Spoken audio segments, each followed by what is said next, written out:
Paraglider Magazine presents Paraglider Radio. And now your hosts, David and Gabriel Jebb. Welcome back to the Paraglider Show. And Murray, are you still with us? Yeah, I can hear you, but still fairly faint. Okay, I'm gonna kind of play with the dial here, so just bear with us here. That's it. Okay, got it.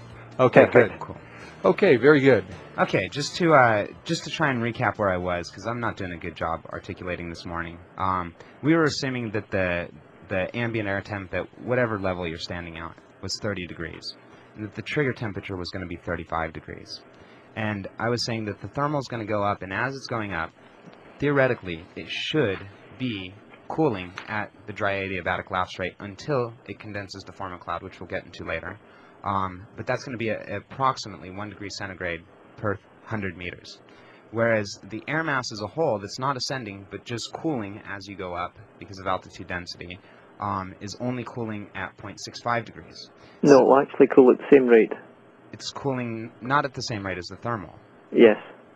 As it's not moving up, Murray. It doesn't have to be moving up. What happens is the higher up you go within the air, there's less pressure, less weight of air above it. So it expands at the same rate as the thermal will and cools at the same rate. But if it's a cooler air mass than the thermal, so long as there's a temperature difference, the thermal will continue moving up. Right. But going from the standard curve to, like, you're talking about an unstable situation where the air is going to be cooling faster than it should, so the thermal will continue to rise. If you went the exact... It's a fixed amount. Both air masses actually cool at exactly the same rate for the height.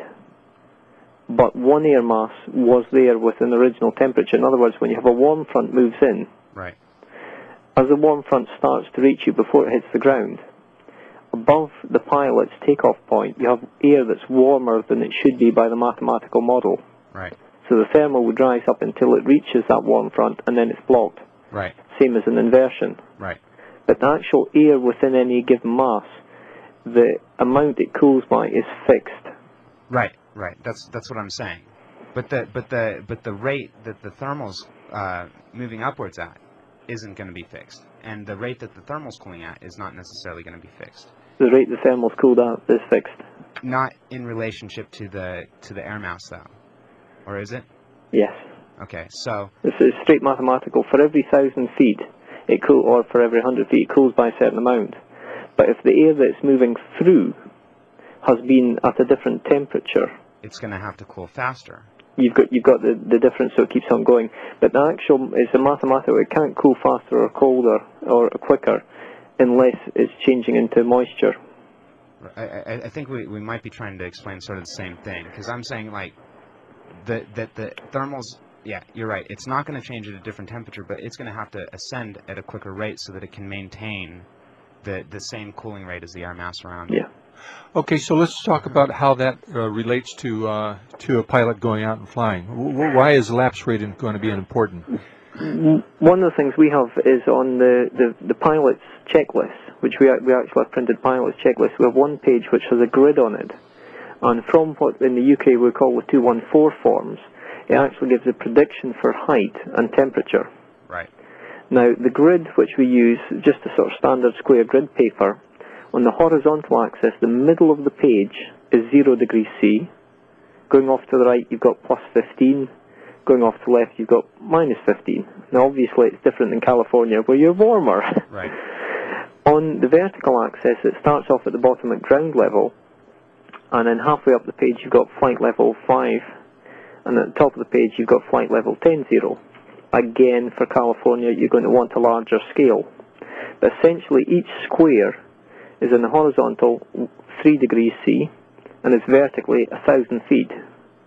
So dry air would give you a 45-degree line running across the graph, starting off with the ground air temperature. Right. So that's your mathematically fixed dry adiabatic lapse rate. If the temperature profile for any given day is different, then you're either going to have thermals that will be unstable and want to continue going up, Right. or thermals which won't. And quite often you'll see at about 5,000 feet, there may be a distinct inversion. So that day you know that while you might have a great day flying your local hills, and you maybe do a couple of clicks out and then head back to the hill, there's absolutely no point trying to do a big cross-country because you're not going to get above 10,000 feet. Perfect. That's a good. I got to use the graph paper. That's going to make this one easier. Yeah, it's visual. Because I'm trying. Visual things are much easier for everybody to understand. Right. Than what you have no. I mean, that's the thing you're talking about. The whiteboard is going to be perfect for this. Exactly. Because I'm trying to draw it out, and I've got it drawn out like you're describing it now, but I wasn't doing a great job articulating this one. What I'll do is I'll scan and actually email. I think I did give you a copy. You did give me one. Yeah. Yeah.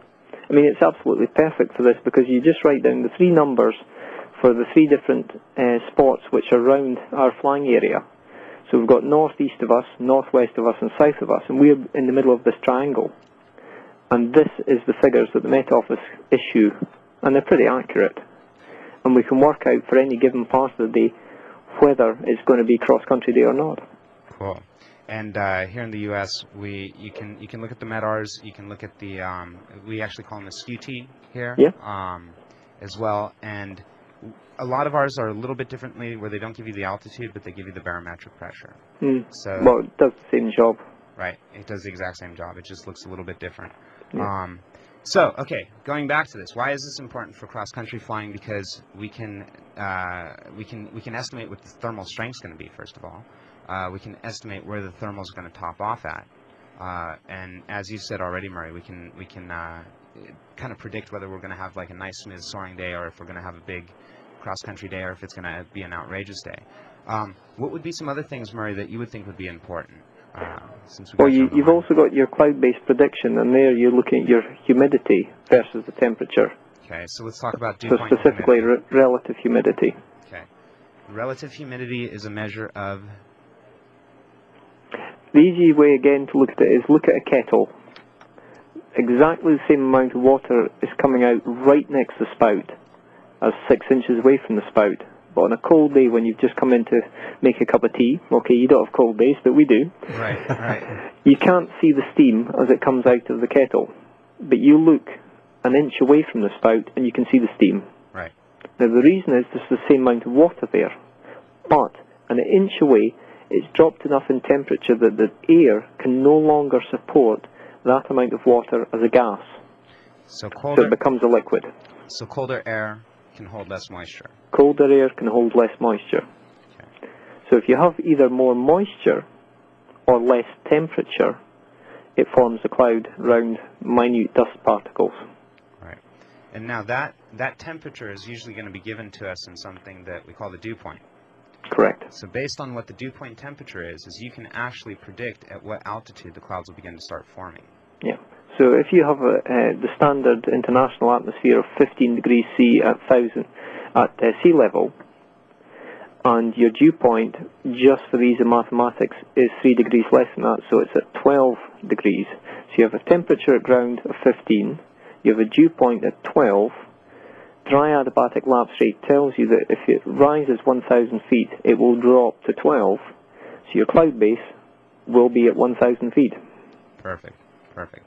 And now, Dad, why is a cloud base going to be important for a cross-country pilot? Well, basically, guys, if you're looking at where the clouds are, that's probably going to be about as far as you're going to top out. So again, when you're trying to figure out cross-country flying, right, you look at cloud bases, how stable or how unstable is the air mass around us.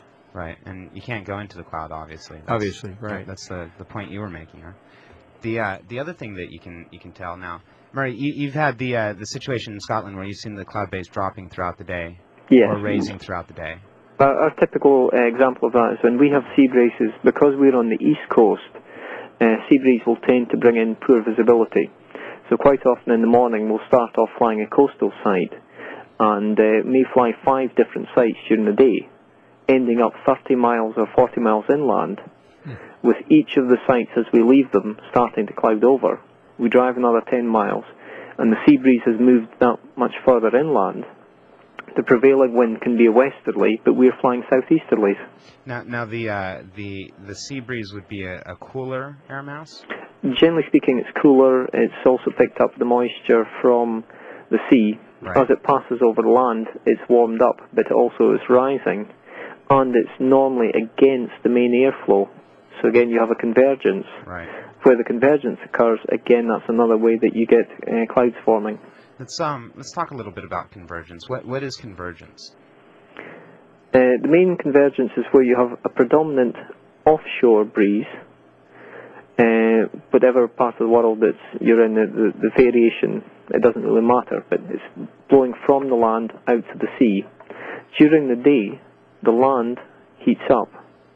You then have a localized effect where, with the pressure changes due to the temperature difference over the land and the sea boundary, you get an onshore breeze where the two meet, they push together.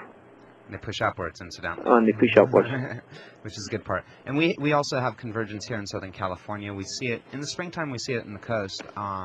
In the fall, we get Elsinore convergence sometimes. You get it over the Rocky Mountains, over the Sierras, where you have a predominant airflow that's moving up against one side of the mountains with maybe another predominant airflow hitting the other side of the mountains. And so there's actually been some really, really amazing flights done in convergence in like the Sierras and whatnot. Up by the Owens Valley. Yeah, some of those places. Hundreds of miles. Yeah. So some of the very earliest long-distance hang glider flights in the UK were done on convergence. I think down on the southeast coast, where they were doing sort of maybe 100 miles. But the convergence, the maximum height you can get is 1,000 feet. But essentially there was no circling at all. You were just going straight down, all the way along the coast, running on convergence the whole way. I heard of a place in Australia, and I've just heard stories of this, and I don't know where it is to verify it, but apparently there's a 3-week period in the year where I think it's in the south, probably the southwestern coast of Australia, where they have a convergence that sets up, and the mile runs for it runs for hundreds and hundreds of miles, the convergence line, and the hang glider pilots just tow up a couple thousand feet and then just go full speed as fast as they can, running along the convergence line. And almost like running a wave bar, but lower down and just continuous. Right. So. Yeah, a place where we fly a convergence air quite frequently here in San Diego is a place called Laguna Mountains, where you have the coastal air coming off the ocean and the desert air coming off the desert, and the two meeting together and creating a good deal of great flying when it happens. But it's a tough situation. It's like Lake Elsinore here, again in Southern California. You have to be launched and in the air at the very right moment, because if you wait too long, the convergence passes you. It's all of a sudden blowing down instead of up. Yeah. So I would say the essential rule for convergence is that you need two types of ground surface. It could be liquid and land, it's neither here nor there, but two different types of ground surface to cause a temperature difference, causing an air mass to move low level, and it has to be in opposition of the main and preferably relatively gentle breeze, the prevailing wind. So where you have a prevailing wind and you have the cause of a temperature variation causing a low level air mass, the two meeting, you can get the convergence line, and it can run literally hundreds of miles. Absolutely, and it's just proof once again as well that the air masses don't like to mix. Yeah. As opposed to hitting and kind of being absorbed into each other, they're actually kind of deflecting upwards and out again. Yeah, we had a 1,200 foot high ridge. That's just above sea level. It's not a big hill, and I spent a whole day. Flew about 5 or 6 hours. All day long in a southeasterly, and not more than 300 to 500 feet above me, all day long, the clouds were coming from the north. Really? So you were just right below. Did you get right up to the shear layer or no? Yep. You get about 1,000 feet above the hill, so that's around about 2,000 feet, and as I say, not more than a couple of hundred feet above that, all day long. Nice little fluffy cumuluses that are maybe 400 feet thick, really just nice little tidy ones, totally moving in the opposite direction. It was very, very surreal. Perfect.